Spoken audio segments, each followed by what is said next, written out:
Lo distinto te ha encontrado. Esto es Infinita Podcast. Encuentra nuevos episodios cada semana. Suscríbete.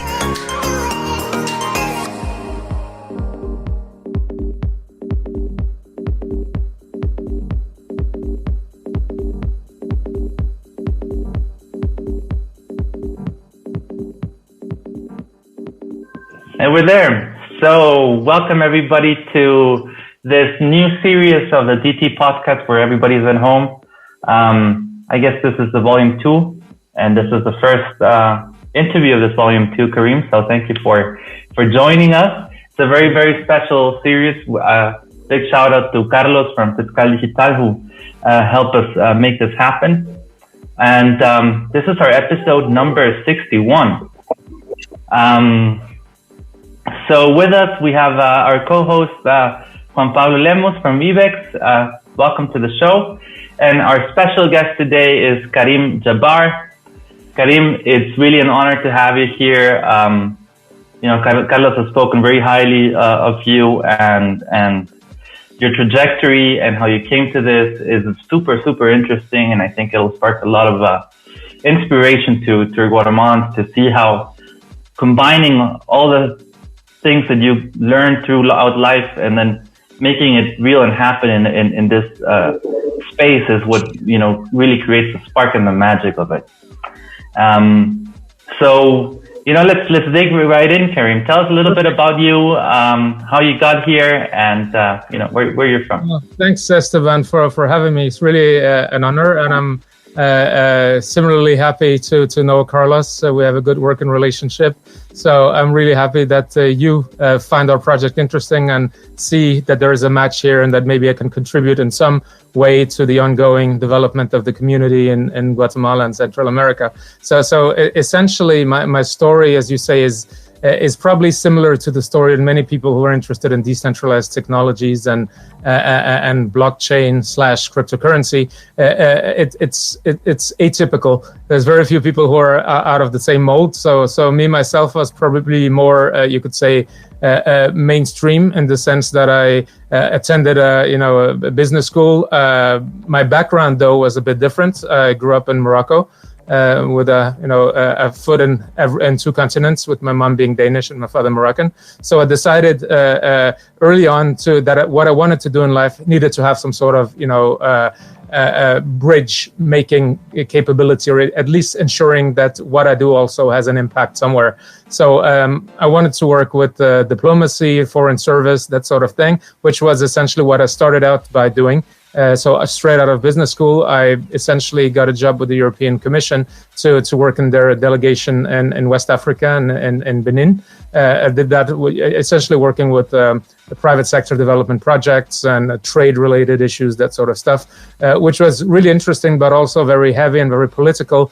And of course, there's a need for all types of projects at all levels. But at some point, I realized that it wasn't really made for me. The cycles were just too long. So essentially, I went on to work in the private sector in the complete opposite. So I remained in Africa for a while. I was based in Cape Town, and I managed a company that had subsidiaries in 5 countries. So doing safari tours, essentially, and these types of things in East Africa and Southern Africa, selling those products to tour operators across the world that would then send their tourists to Africa.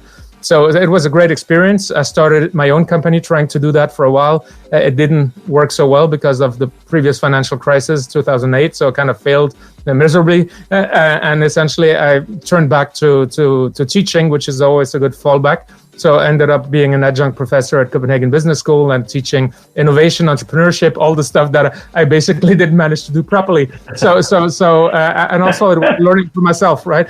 And over the next years, I kind of figured out I was always on the outlook. And finally, you could say what actually happened on the spark with Bitcoin and that movement was back in 2013. It was it's one of those stories on a Friday night at a bar. So I was out with a few friends, and I noticed a colleague of mine was standing there, and he was kind of quite drunk. And he was paying rounds for everybody with some buddies that I didn't know. and they were all talking about Bitcoin and cryptocurrency, and I had no clue what they were talking about. But essentially, insistingly, he mentioned that you should check it out. This is going to make you rich. This is amazing, and blah, blah, blah, blah. And he paid rounds for everybody that night. And I kind of forgot about it, in the next weeks. And then at some point, I was kind of bored, I think. So I kind of looked it up. And I basically didn't leave my computer for 3 weeks, trying just to dig deeper into this and understand how the mechanisms actually were. And the more I got to understand it and wrap my head around it, the more I thought, well, this could really be interesting. And what early on triggered me was not just the transactions themselves, but already then you were talking about colored coins and ways of annotating transactions with other types of data, which I thought was interesting because the areas of application all of a sudden became much bigger. So I went down that rabbit hole for a while. I didn't really invest much because it was right before that peak at 1,200 US when essentially matched gold, and then it crashed again. So I basically just let it go. And a few years later, I was enrolling at the Department of Computer Science at the University of Copenhagen to do a PhD. I was lucky enough to get a grant to sponsor that. So at the same time as I was teaching, I was also being able to pursue a PhD, which I didn't have. And I wanted to make it about something innovative and technology based. And I'm not a programmer myself, so it was a bit of an uphill battle to do a PhD in computer science. So I kind of designed it around human-computer interaction. So essentially focusing more on the social dimensions of technology in use and on infrastructure development as being a social construct, essentially, that it takes a lot of people to actually manifest a technology such as Bitcoin and blockchain into the real world. So it requires the likes of Juan Pablo and thousands of others that are essentially tapping into that technology and making it available to the rest of us through some useful interfaces, whether it's point of sale systems or whatever, in order for this to actually emerge as an actual infrastructure. So that is the approach that I took. And through that approach, I basically studied different applications of cryptocurrency and Bitcoin, starting with the Bitcoin ecosystem, and then moving over to applications and in different domains. So one of them was supply chain management, generally speaking, maritime shipping, and another application was within the energy sector and climate markets. So that is essentially, you could say, an academic journey that I then quickly realized would make sense to supplement with some sort of practical touch points. So I went about and scoped the market, worked for a while with a company called Blockchain Labs for open collaboration. We did a few projects with the Lloyd's Registry in the UK, the Danish Maritime Association here in Denmark, and essentially trying to figure out prototypes and so on for application of blockchain in shipping. And I basically left that, by the time I was more or less done with my PhD, and started over doing the recent company that I'm with, Solstroem, which essentially is in, you could say, it's in the carbon space, but focused on solar energy as being the source that essentially creates these carbon offsets that are sold through the platform that we have created. So you could say that the journey went from general fascination, the big transformative picture of cryptocurrency and so on, towards more narrow applications, which essentially, I must admit, take away some of the sting of cryptocurrency, and it ends up more towards a private type of blockchain or distributed ledger, which is also what we opted for our particular application. So maybe it's something that we can touch upon later, but essentially that's more or less the flow of my journey and where we are now. Trying to fundraise. We have a bunch of commitments, and we also have a system launch next week, actually on the 15th. We'll have the first proper version up and running with payments going through the system that would allow clients in different parts of the world to offset their CO2 emissions by buying carbon offsets that are generated through decentralized solar installations in developing countries, among others, Guatemala. Yeah. I want to definitely. I want to dig deeper into that journey of how you went. From your understanding of public blockchain Yes. How you studied them in an application way, an applicative way. How can I apply this? And then you go, okay, maybe it is better to go to a private blockchain. So I think that's a really interesting point. To go into that, you've been very active. You've done a lot of stuff. I admire your spirit behind it. And I think you have been doing more of what you preach than you believe you have, because that journey is interesting from how you transitioned to that and applied all that innovation. Because I think it really takes a lot of innovative and straightforward thinking of not only seeing the theory, but then applying it. So I would like to go deeper into the part of when you were doing your PhD, giving classes, and then I guess you started working at Block Lab. Yeah. So how easy was it not to talk about Bitcoin and blockchain with your students when you were giving classes? Actually, it's really funny because that was the draw card that got a lot of people in to the class in the first place, because it was a moment of hype. And I remember first time we ran a full class on the topic in 2017. There was a waiting list and we had over 100 enrolled in the class. So it was a very big thing. Actually earlier this week, or was it yesterday actually, I was teaching the same class again, cohort number 5 or something like that. And now the number of enrolled was 20. Right? So there's different reasons for it. Of course, it's not as trendy anymore. So a lot of people don't pay interest, but also because many more departments at school actually offer blockchain courses in different disguises. So the students probably spread out more rather than having the one blockchain course that was the first one to actually be launched. And the representation of students in those classes always will be some people that come in with you could say, domain expertise and knowledge and interest. They're interested in supply chain or forestry or whatever thing that they actually are into, finance, for example, and they just want to know how to apply technology to that particular domain. And then you would have a section of the class which is people who have gone into the rabbit hole of crypto and are very active themselves, have traded a lot, and they know the details of how it works from a practitioner perspective and not so much from an academic one. So it's interesting. The dynamic in those classes become interesting because while the ones that are maybe academically strong in the readings and so on might not know the intricacies and the details of what you can actually learn by doing.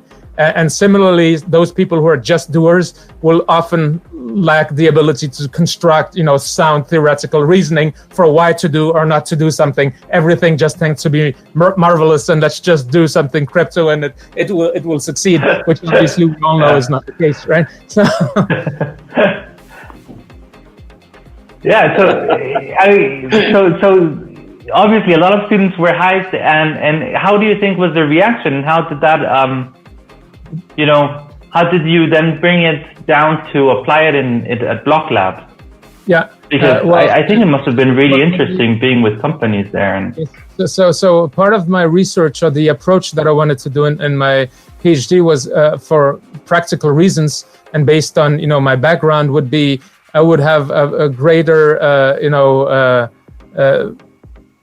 impact or a contribution if I actually looked at the entrepreneurs that were implementing blockchain or working with blockchain and following their journeys and essentially trying to theoreticize and make up my research around my observations as to what they do seen from a theoretical perspective and try to come up with something new that would explain patterns of infrastructure emergence in such a setting. So as such I needed to go out and engage with people. So my old data collection was not so much code and the intricacies of the actual application. It was more the qualitative engagements in the different areas where these people were active, and following them as closely as possible, almost you could say ethnographically, trying to understand their reasonings and the trade-offs that they need to make in their work, trying to balance two things. On the one hand, the very short-sighted or very specific need to make a business grow, with all the constraints that you have in that, which is kind of localized, and at the same time knowing that everything that they do actually has an impact on the whole of the infrastructure, and the trade-offs that they make by choosing to adhere to one blockchain, for example, over another for their application, has certain lock-ins and certain trade-offs, and how do they actually make those decisions, and what is the rationale. Essentially, that was the logic that I tried to convey to the students as well. And there is a disconnect in some cases. The students who come in with a crypto understanding sometimes will very often see this as almost being a traitor when you go in and you take away thing of what's the core of blockchain, that it's public, that it's anonymous, that it works on some sort of whether it's proof of work or whatever it is, but essentially the fact that you have a situation where you open up the door for collusion among parties when you set up a private blockchain, who gets to run the nodes, what are the governance structures, and so on. And just the fact that you would want to choose that would make you a traitor, right, to the idea. and where I would then argue that it might not be as black and white. It might be actually that the infrastructure that might emerge as the one that is gonna leverage microtransactions in the hundreds of millions when charging stations talk to electric cars and all this industry 4.0 and what have you. It's going to be made up, in my view, of a patchwork of different systems that need to be interoperable, and one does not exclude the other. So the whole logic of having, for example, side chains in order to scale a public blockchain, the same logic could be applied by, let's do a lot of permissioned transactions that are high volume, and then trying to find a way to settle them and peg them in an intricate way to different blockchains. So that's also something that we have on the drawing board for what we're doing. So essentially, yes, we're going to do a private blockchain because it just has the speed that this needs in order for it to work, because we'll be selling carbon offsets down to the gram of carbon, which essentially would require literally millions of transactions very quickly. So if we were to do that, we can't really run it. It would be too expensive to run it on Ethereum or on another public blockchain. But we can combine the transactions at the end of the day or at the end of the week and essentially lock that in and make a hash and connect it to a bunch of public blockchains for extra verification for whoever wants to do that. So I think, the either or is maybe a black and white way of viewing it. And maybe what will happen down the line is going to be more of a world of interoperability, which is needed if you're pragmatic. And I consider myself pragmatic. And if, the result out there is action and implementation on the ground, sometimes it's naive, I think, to think that everybody will essentially jump ship and go to the one ring that rules them all, and it will be one blockchain for everything. But instead, it's going to be a multitude of things. We just need to make the things talk to each other to keep it simple, right? Hey, that's great. I want to follow on that one. So, what's your in a nutshell, the perspective that you recommend on how to approach a public and a private? You mentioned and gave a lot of cues right now, but more on a perspective wise. If I'm a company and I want to realize a project, because I think, I just read Breedlove's, Robert Breedlove, and the article he wrote about Bitcoin being zero. So I think it's more of what's taking time is companies to understand what is important to have in a public ledger, what's important to have in a private ledger. And, they're trying to make it match those perspectives. So I think it would be nice to have them laid out. So what do you recommend on how should we define this perspective? Well, to keep it, simple and pragmatic, maybe just look in my own journey, in my own case.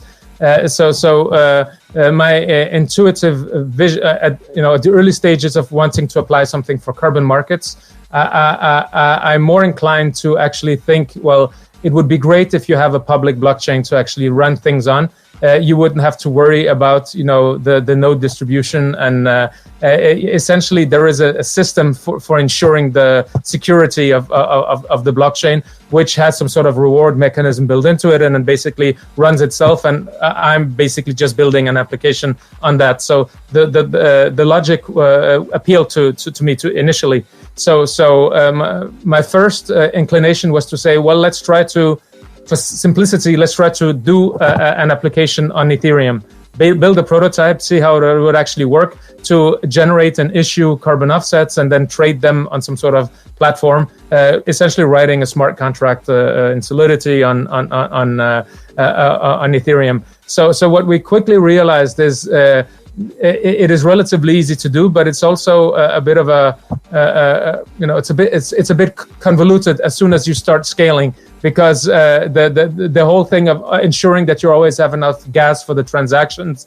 it becomes a different beast to work with than if you just work with a simple distributed database which has some sort of built-in consensus mechanism as a proof of either authority or reputation or something which is less heavy. Then it's infinitely faster and easier to scale. So we started by actually writing the whole code out and trying it out and deploying it on the Ethereum testnet, seeing that it actually works. But we realized that the next steps would need to be some sort of migration to something that would work at a faster pace. Because in our particular case, we were not talking about few large transactions. We were talking about potentially down the line, once we reach cruising altitude, if you like, we would like to have a situation where people could essentially go to a store. Let's say you're in the US, you go to a Starbucks and you want to offset the CO2 footprint of that particular cup of coffee.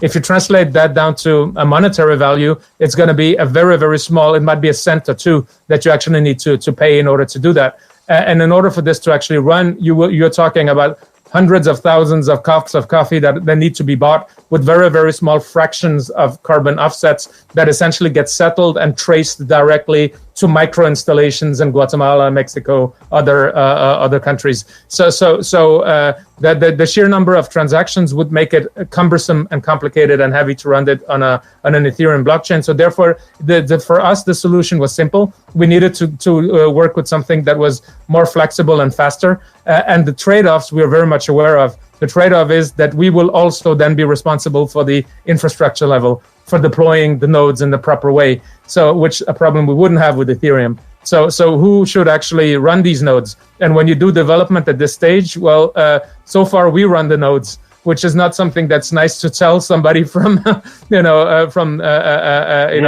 Bitcoin background, for example, is like, wow, so you're a centralized system posing as if you are a decentralized system. But that's the only way you can actually do it at the early stages until you have something that works, and then you can get parties on board and you can get them to run the nodes, and you'll start with 4 or 5 and essentially grow. And yes, there's going to be governance issues. We're going to need to figure out, off-chain governance. How do you ensure that we avoid becoming a closed circle of for example, industry players that don't want to let in other people to essentially run nodes on the system. So that needs to essentially be done in parallel with the code development, which is extra work and something that we haven't really gotten to yet, which is the next step that we need to get into, ensuring that we let go of our system in a way that we can actually make it distributed, which it currently isn't, but hopefully it will become as more parties join and people agree to take on the management of the respective nodes. So we're trading off, one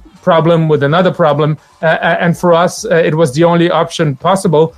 Also because there is, jurisdiction issues and issues in terms of data privacy, where the server is located. And if it's a purely public blockchain, well, obviously it's going to be global. People are going to be everywhere. Whereas now we can select the geographies of where we want to run the nodes. And therefore we can align ourselves better with compliance requirements in different jurisdictions to ensure data privacy and that sort of stuff. So it's a more flexible tool for us to work with. But to summarize, for any company that wants to do this, it will all depend, I think, on the type of application you actually want to build.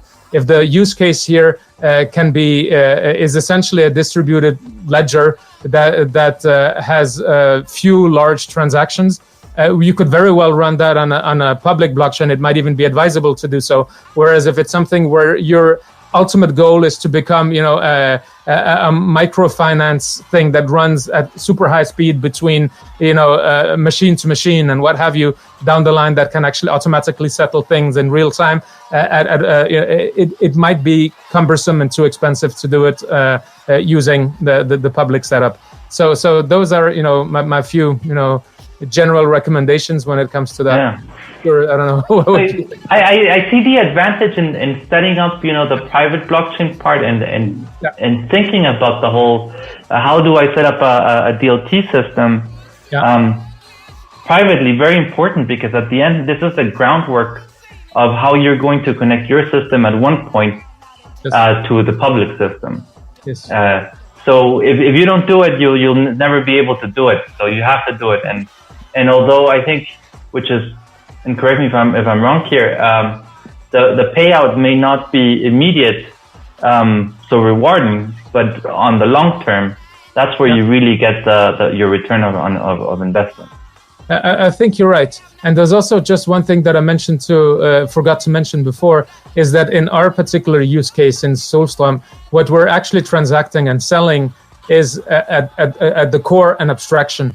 So we're selling, an abstraction on top of energy produced. So if there's a solar installation that produces, that is deployed in a rural setting in Guatemala, for example, it will be replacing another source of energy which is polluting.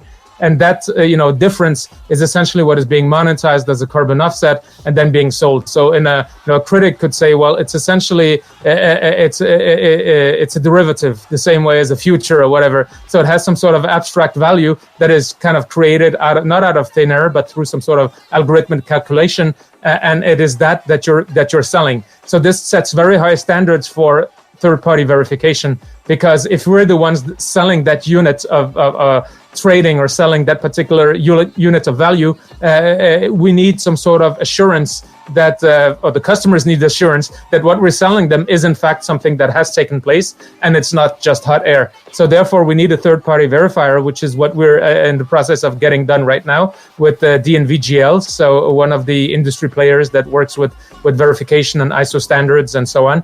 And for them to go in and double check code, although they're very open to blockchain and to distributed ledger, and maybe also one of the reasons why they actually wanted to work with us, despite that, they have a bias very much as well towards the private blockchains, because it's easier for them to justify the verification because they know exactly where the nodes are and who runs them, and they don't have to work get themselves entangled into a whole discussion about where the public server is located and so on and so forth. So that also is a contributing factor to why we chose a private blockchain or a DLT system.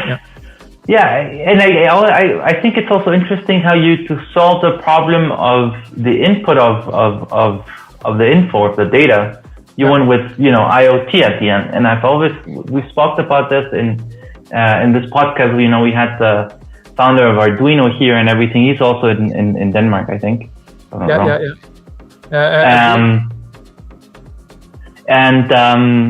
So I think this is an interesting point where everything comes together. Okay, so how are you going to make sure that the data you're putting in is correct? Is by being there, by physically being there. That's the best way. So you connect this device, and there's no argument on that.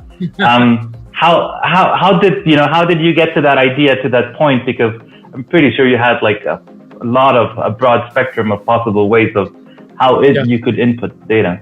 Yeah, and obviously in that sense, distributed ledgers and blockchain are precisely similar to any other database.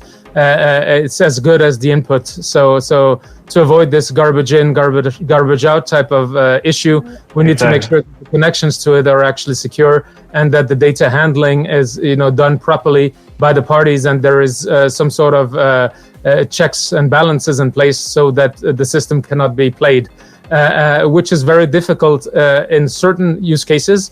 And others, it's going to be easier. So if we're staying with the analogy of our area of business, let's assume we're trying to do carbon offsets from large-scale industry, solar farms or wind farms. The yield of such a farm would be huge. You wouldn't need many of those in order to have a big inventory that you can sell.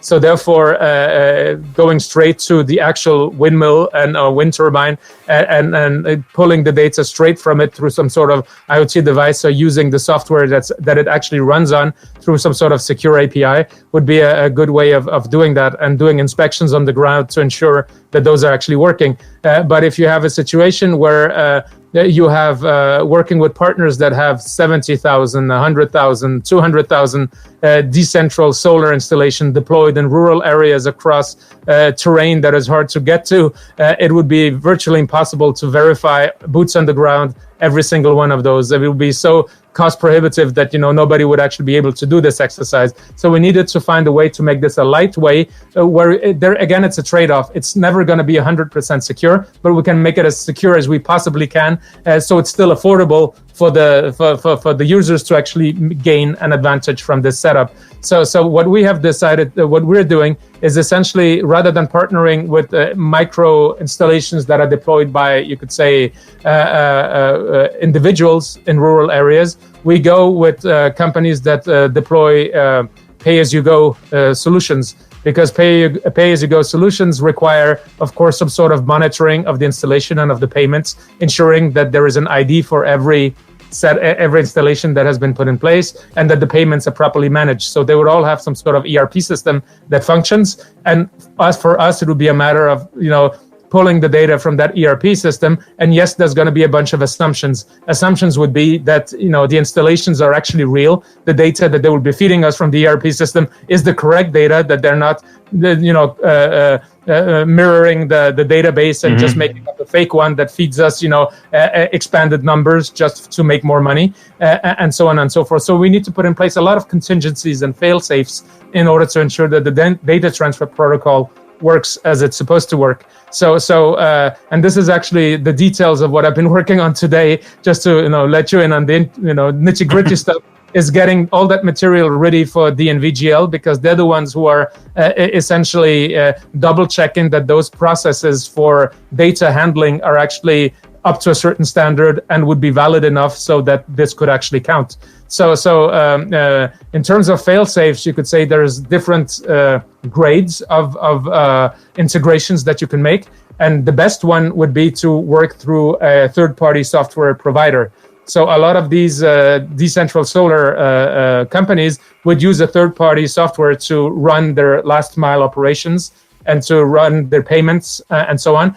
And they have an account on that particular software. And there's a few of them that have big market shares. So currently we're working with one of them in order to build a suite of APIs into their system, so they can deploy those to all their partners, which would allow them through their account to automatically gain access to our system, which makes it more difficult for that particular partner to go ahead and cheat the system, because it will require them to have two accounts on that particular software platform, which the software platform will see, and then we will be notified, and the whole fraudulent behavior gets flagged. So that would be a great one. And then down the line, the less solid the data integration is, the higher risk you have. So we basically do workarounds in order to catch the mistakes.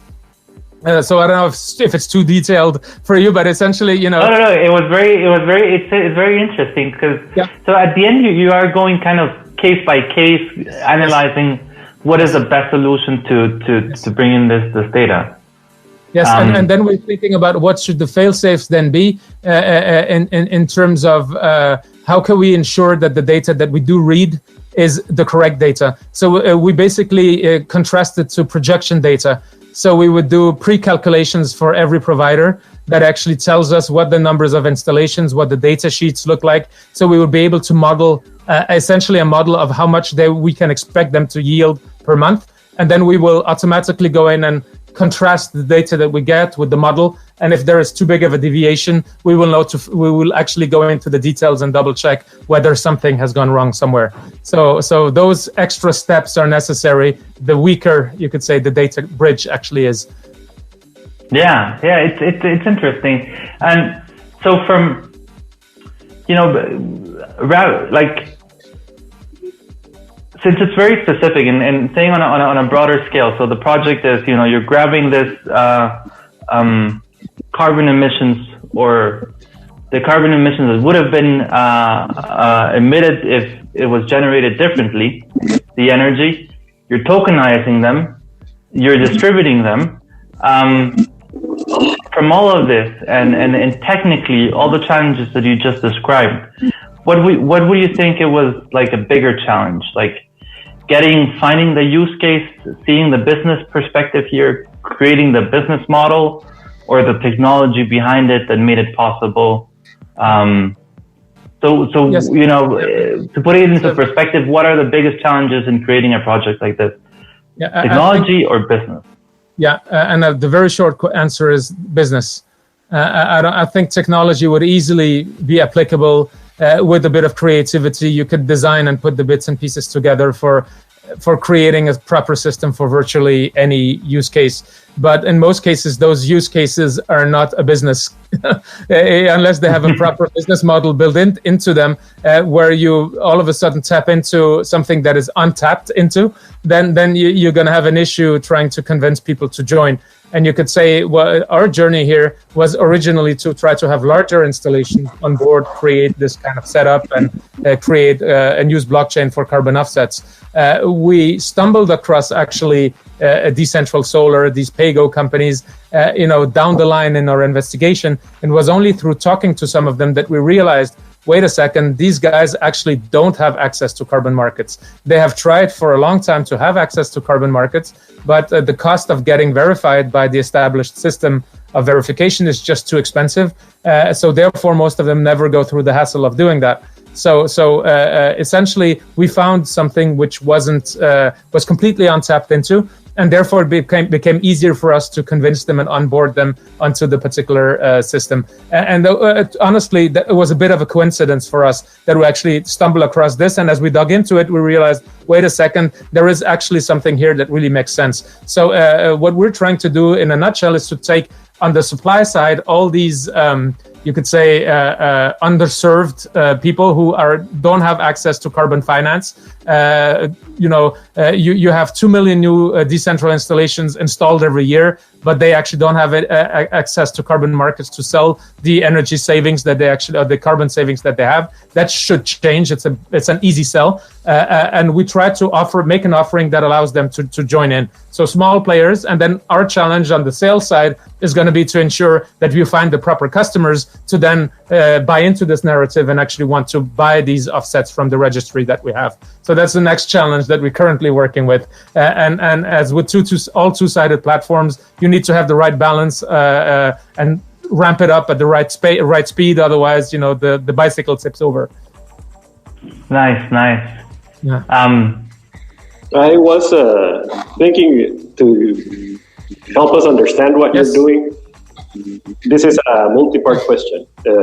First off, how does the carbon offset market work at the moment, and who needs or who pays for this carbon offset credits? Yes. And why do they pay for them? Okay, so there's, you could say, there's different kinds of carbon markets. So essentially, the whole logic of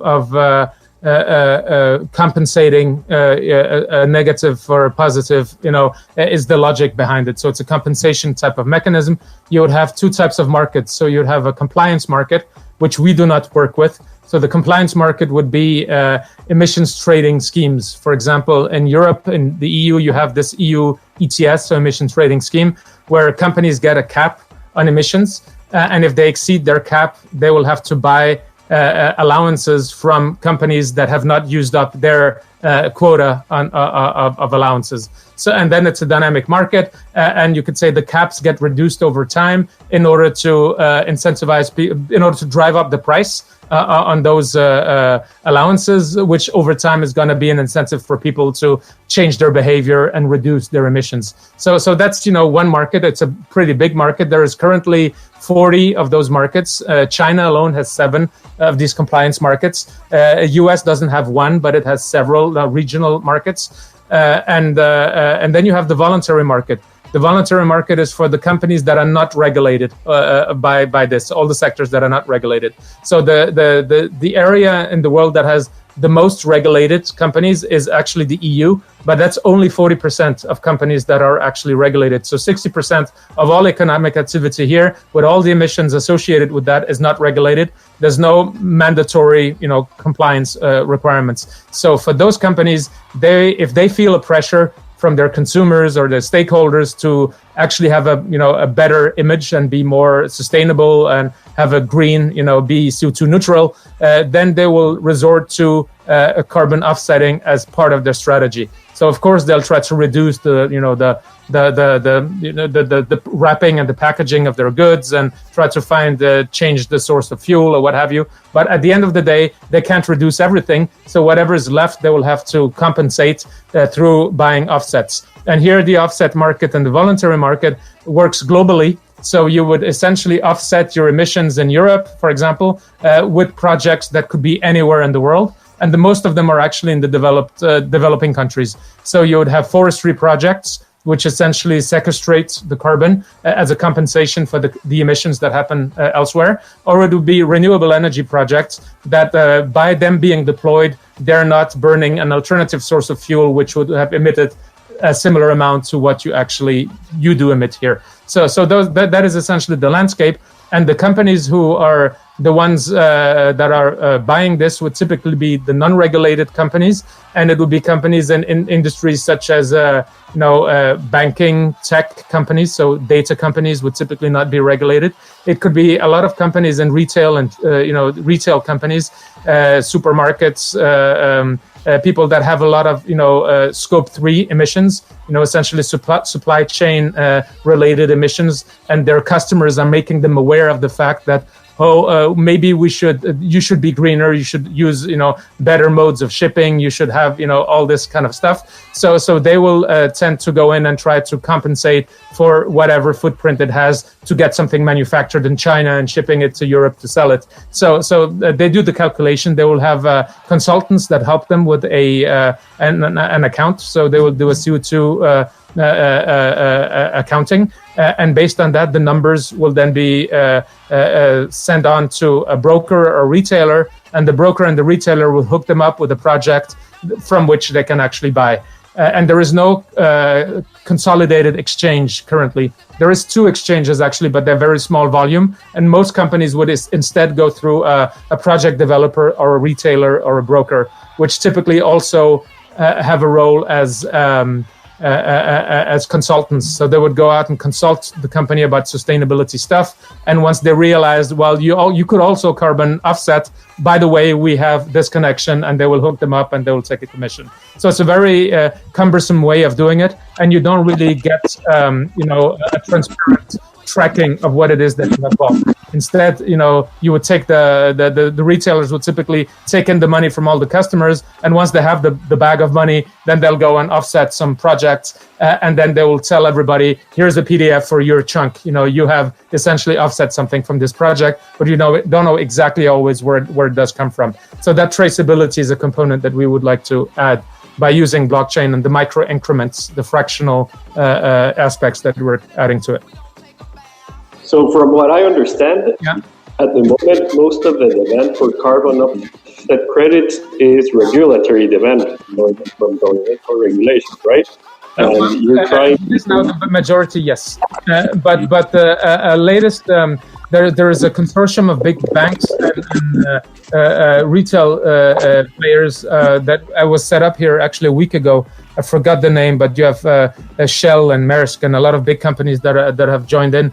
And their estimates say that the voluntary market, because of the pressure from demand from consumers, and because a lot of these companies have set up pledges to be, if not CO2 neutral by 2030, then at least to have a pathway towards neutrality in 2050. And on those commitments, essentially, now they start to realize, oh shit, we're not going to be able to make it unless we go in and carbon. We're going to do something. So now they need to figure out how do we do this, and everybody's expecting the demand to explode because there's not going to be enough credits to buy that are of a good quality, that are traceable, and so on. So their estimates is that the voluntary market is going to grow from anywhere between 16-fold to 150-fold. So the market is going to be gigantic in 15 years. Yeah. So we are expecting large demand driven by customers that want to buy products from companies that are carbon neutral, right? Yes, that is correct. Oh. Sorry, I was muted. And because we're having the advantages of a traceable, transparent ledger, yes, be useful so that the final customer can track where if the company is keeping to its word of absolutely buying the carbon credits, right? Yes, because you have a lot of cases makes big companies reluctant to go to the carbon market because they don't want to end up on the front page of the newspaper being accused of claiming something and not delivering on it. And you have many cases just here in Scandinavia. You had the Norwegian, the airline, that basically claimed that all the flights would be climate compensated. They would offset through forestry projects. It turns out that the forestry projects were projects that they set up themselves. The trees that they planted weren't planted correctly. They only planted half of the trees that they said they would plant, and most of them weren't maintained, so they actually died off very quickly after. So that was a bad, thing to have on the front page. And similarly, other companies are really afraid of, getting that. So it's about making sure that there is traceability. And if you stick with airlines, for example, if one passenger wants to CO2, offset their flight through an existing airline, for example, Scandinavian Airlines, they have that option. But what actually happens is you would pay money, but the only thing you will get is a little notification pop-up that tells you, well, thank you very much. Now we have we have offset your trip. You can wait a month or two, then we will give you an overview over which projects we have offset with. And essentially all the money from all the passengers goes into a pool. And once every month or every quarter, they would then buy from some projects, and they would issue a statement that says, now we have bought on behalf of 2,000 passengers, for example. But the single passenger does not have any say and does not know exactly what did they buy, which is something that would be possible with such a system as we're deploying, because the units of analysis of the unit that we sell is not tonnage. So it's not a ton of CO2, it's all the way down to a gram of CO2. So essentially, even a small flight that only emits a few hundred kilos, you would be able to track that specifically to the numbers of installations that have been deployed in order to save the environment for that exact amount of CO2. So it's an added value, and each customer will then be able to have an application that will allow them to track their history. What have they bought, when, where did it come from, and there is an element of goodwill built into the whole narrative and the story. Yes, you do this for the environment, but there is also the energy access and energy transition story and the human development story that is important in these particular types of projects. So yeah. Yeah, and you just mentioned, and I think that's where you're creating a great labor because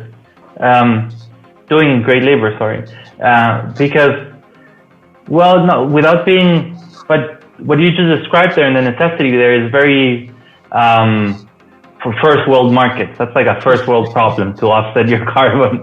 Yes. As in emerging economies, we're not there yet, but where you're creating that bridges, you're creating a new income source for our emerging economies. Yes. And incentivizing the use of, solar energy, which I think is super important for us.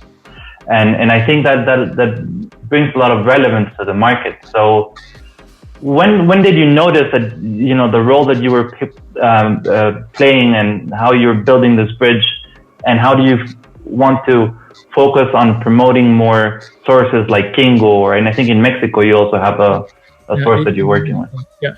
So we actually realized that after we found out that, as we talked about before, that a particular product market fit, if you like, so the unserved need of a specific industry that did not have access to carbon markets and to sell this, and that was as we realized that pay-go for solar in rural areas with solar home systems is actually a very big, fastly growing market. But if they're to actually achieve some of the goals of the Paris Declaration, Paris Agreement, and actually keep us under the 1.5 degree of climate temperature rise and so on, the amount of money that actually needs to be channeled into energy projects in developing countries is manifold higher than what it actually is now. So there's a financing gap, which is pretty huge.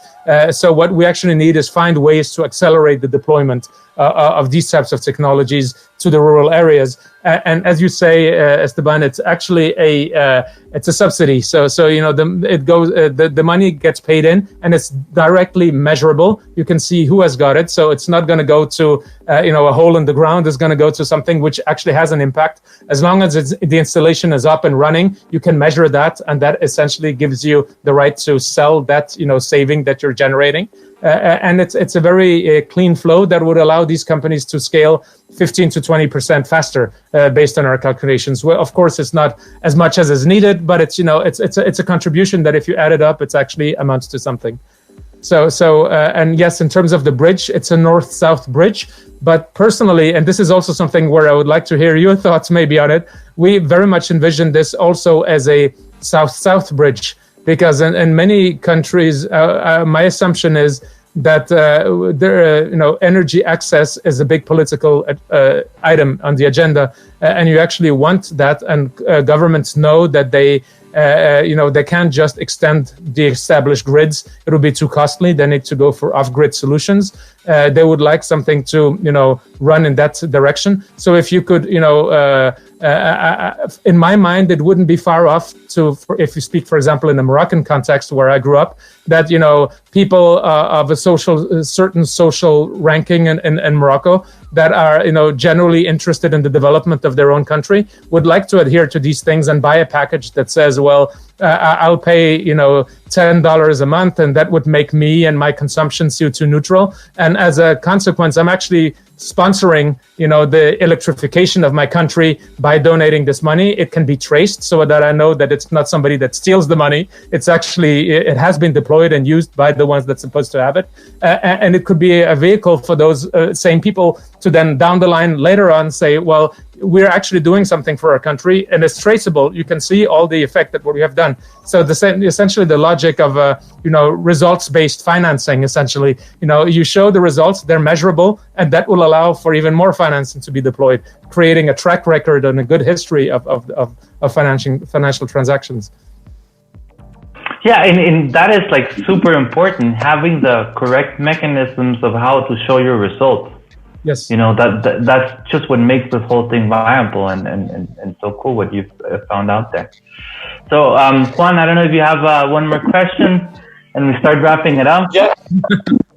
From what I gathered, you are focusing on the solar energy producing sector exclusively. Do you have plans to expand either to the carbon sequestering, this is planting more trees, or to other renewable energy sources like micro hydropower or power?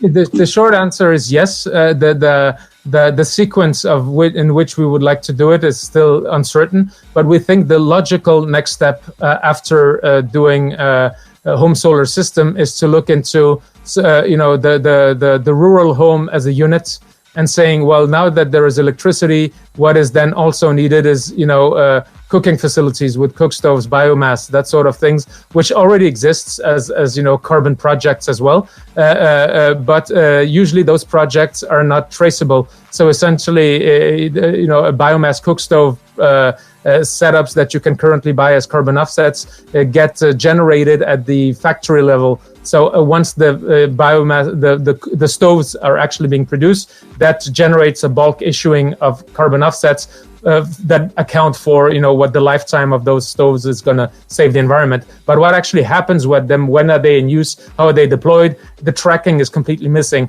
So one of our thoughts is to say, well, if we're doing home solar systems that are properly tracked with PayGo, it would be a good solution to try to do something similar with all the appliances connected to the household. So for example, a biomass stove, which is then paid for pay as you go through the same mechanism. Each one of those items is going to have an environmental saving, which you can then calculate, and it can be an upsell for the same companies. So essentially keeping it rural to begin with. And the reason for this is that the impact is biggest compared to the actual unit that is being deployed. So the kerosene or candle lights or whatever that is being replaced with a solar home system is vastly greater than any other replacement that you could think of anywhere else that is grid connected, for example. So it's essentially millions of literally households that are cutting down forest and burning fossil fuels, and in a foul swoop you could take that away. If you aggregate that savings, it would be tremendous. So therefore, the biggest impact would be in those sectors. So yes, but down the line, it could be hydroelectric, it could be wind farms, it could be anything else. Sequestration, we think, is hard because the methodologies are probably going to be more complicated to assess, what is actually being sequestrated. But yeah. I guess at the end it sums up to the input, right? What type of input you put in exactly. to the blockchain. Yeah. I'd like to congratulate you. You've got a ton of work in front of you. It's clear that you've made work previously, but you still have a ways to go. It's very exciting to hear. Ahead of me. And how you solved a lot of the issues that are present and how you considered the trade-offs. I think that's very important for all of us that are in this industry to recognize you always have trade-offs and to try to get the best solution for the problem you are trying to face. So congratulations. I think there is a market. Yeah, I think there's a market for consumers that want to directly participate in carbon offset. So I'm liking this project, and I'm very much looking forward to hearing more from you. Thanks a lot. It was a pleasure. Yeah, so there was a great wrap up, and I think your journey is super interesting in the sense of how you went from. At the end, it's all knowledge and how you apply the knowledge. And I think from this interview, I hope people feel inspired they can learn something autodidactively and then apply it actually. And maybe just to wrap it up, let's go to a moment in your past, and you can just briefly tell us, when was that red pill moment? When did you understood that Bitcoin and distributed ledger technology was going to change the world as we know it, and you took that pill and you were like, this is it? Well, there's no doubt for me. It was as I mentioned earlier, it was approximately 2 weeks after having met my colleague at the bar that was babbling on about Bitcoin. 2 weeks later, I randomly sat down because I was bored and opened my laptop. And that was actually the aha moment. Maybe 20 minutes into my reading of trying to understand what this was, I just couldn't get off the keyboard. So I was there all night until 5 o'clock in the morning, and it went on for 3 weeks straight until I kind of thought that now I understood a bit more. Actually, no, I don't get it. Let me see once more. So yes, that was the red pill moment for sure. Nice. Well, I would like to encourage you to keep on doing what you're doing. It's such an amazing and admirable work. I think there's a lot of, importance and weight of that bridge that you're creating between necessity in one market and then empowering the other market to achieve it, and creating that fluidity in this market, which is so important, and it'll do so much good for so many people. So a lot of admiration, kudos from our part. And I hope we can have you back sometime. Well, it would be a pleasure. So thank you very much. It was really great talking to you. I'll keep you posted on the developments of the company, and I will be following your podcast from now on. So thank you. And where can we, if you can share your links and your media, that would be great. Yeah, perfect. I'll just forward that to you. Okay, thank you, Karim. Have a great day. Bye-bye. Thank you. Bye-bye. Nice to meet you, Karim. Have a great day. Bye.